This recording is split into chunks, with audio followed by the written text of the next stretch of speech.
Muy buenas. El día de hoy nos encontramos en un video explicativo sobre la tercera ley de Newton, como parte de un proyecto transversal entre mm, la materia de módulo y física 2. Para introducirnos un poco, ¿qué es el movimiento? Desde que el ser humano tiene memoria, siempre ha estado presente en su vida cotidiana algo que siempre le afectaba, el movimiento. Pero, ¿qué es el movimiento? Según la física actual, el movimiento es un fenómeno físico que se define como todo cambio de posición que experimentan los cuerpos en el espacio, con respecto al tiempo y a un punto de referencia, variando la distancia de dicho cuerpo con respecto a dicho punto de inicio. En pocas palabras, un movimiento es un evento que produce un cuerpo en el espacio, en donde el tiempo y la distancia se hacen presentes. Como en nuestro caso, y podemos observar, el movimiento hace que los cuerpos generen una especie de evento en el cual varían muchos factores, desde la velocidad, la distancia, el tiempo y la inercia.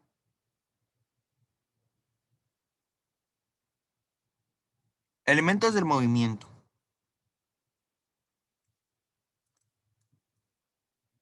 La posición inicial es el punto en donde damos inicio al recorrido del movimiento. Es el punto de partida que tomamos para poder medirlo o estudiarlo. Tenemos la posición final, que es el punto y destino final a donde llegamos. Tenemos la distancia recorrida, que es el camino recorrido desde la posición inicial hasta el final. La distancia puede medirse en cualquier medida lineal que sea utilizada para dichos requerimientos. Puede ser medida en milímetros, centímetros, pulgadas y kilómetros. Y muchas otras medidas lineales para poder medir la distancia. La trayectoria es la línea que señala la distancia recorrida. El desplazamiento es la distancia que se mide en línea recta entre la posición inicial y la final. Y el tiempo es lo que tarda el móvil en hacer el recorrido.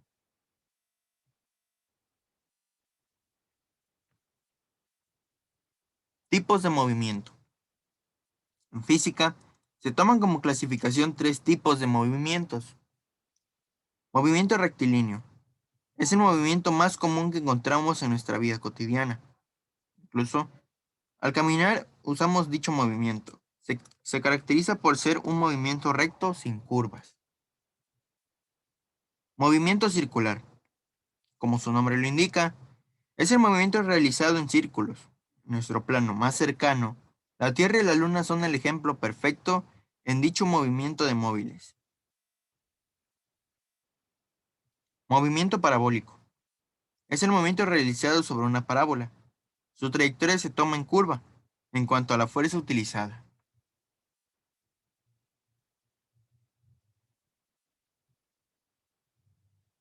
Estudio del movimiento. Como todo evento digno de investigación, el movimiento no se queda atrás. El estudio del movimiento corresponde a la mecánica, la cual es la rama de la física que estudia y analiza el movimiento y reposo de los cuerpos y su evolución en el tiempo, bajo la acción de fuerzas. Sin embargo, la mecánica también se divide en tres principales estudios. La cinemática, que es la rama de la mecánica que describe el movimiento de los objetos sólidos sin considerar las causas que la originan y lo limitan, principalmente al estudio de la trayectoria en función del tiempo. La dinámica es la rama de la física que describe la evolución en el tiempo de un sistema físico en relación con los motivos o causas que provocan los cambios de estado físico o estado de movimiento. Por último, la estática, que es la rama de la mecánica que analiza los cuerpos en reposo, es decir, en un estado en que las posiciones relativas de los subsistemas no varían con el tiempo.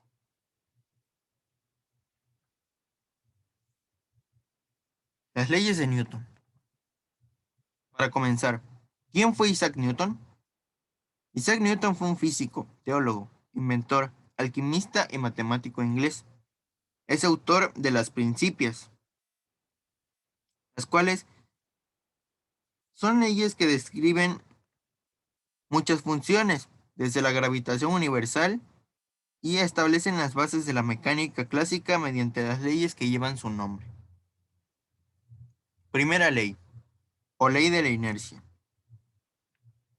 La primera ley del movimiento rebate la idea aristotélica de que un cuerpo solo puede mantenerse en movimiento si se le aplica una fuerza. Newton expone que todo cuerpo continúa en su estado de reposo o movimiento uniforme en línea recta, no muy lejos de las fuerzas impresas a cambiar su posición. Esta ley postula que un cuerpo no puede cambiar por sí solo de su estado inicial, ya sea en reposo o en movimiento rectilíneo uniforme, a menos de que se aplique una fuerza o una serie de fuerzas cuyo resultante no se anula. En consecuencia, un cuerpo que se desplaza con un movimiento rectilíneo uniforme implica que no existe ninguna fuerza extrema neta, o dicho de otra forma, un objeto en movimiento que detenga la forma natural si no se le aplica una fuerza sobre él. Segunda ley, o ley de la dinámica. La segunda ley de Newton expresa que el cambio de movimiento es directamente proporcional a la fuerza motriz impresa y ocurre según la línea recta a lo largo de la cual aquella se imprime. Esta ley se encarga de cuantificar el concepto de fuerza. La aceleración que adquiere un cuerpo es proporcional a la fuerza neta aplicada sobre el mismo. La constante de proporcionalidad es la masa del cuerpo, que puede ser o no ser constante. Hay que entender que la fuerza como la causa del movimiento y de la proporcionalidad entre la fuerza impresa y el cambio de velocidad se encuentran en la segunda ley. Tercera ley. Ley de la acción y reacción.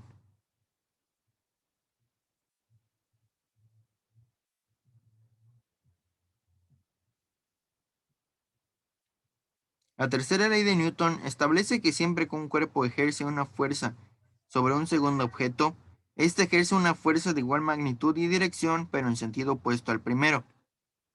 Esta ley de Newton es completamente original, pues las dos primeras ya habían sido propuestas de otra manera por Galileo, Hooke y Huygens, y hace de las leyes de la mecánica un conjunto lógico y completo. Esto nos quiere decir que la tercera ley de Newton es de su autoría y fue la última pieza en el rompecabezas para poder darle lógica y sentido a las demás leyes. La ley de Newton expresa que con toda acción ocurre siempre una reacción igual y contraria. Quiere decir que las acciones mutuas de dos cuerpos siempre son iguales y dirigidas en sentido opuesto. Aplicaciones de la tercera ley de Newton. Entre los ejemplos más comunes que encontramos suelen ser al momento de que dos fuerzas generen una misma energía, pero en sentido opuesto. De los casos más comunes podemos encontrar el de un globo desinflándose, en el cual la fuerza que tiene del aire choca con la fuerza al momento de salir, o ejemplos más complejos como el lanzamiento de cohetes espaciales, en el cual se utiliza gran velocidad para poder escapar de manera figurativa de la Tierra, pues tanto la Tierra como el cohete ejercen fuerzas entre ellos. En este caso, la Tierra genera una fuerza de gravedad, mientras que el cohete genera una fuerza de presión para poder salir de la Tierra. Y por último, al momento de accionar un arma de fuego, la pólvora y el proyectil genera una gran presión, la cual sale en sentidos opuestos. Sin nada más que agregar, muchas gracias por su atención.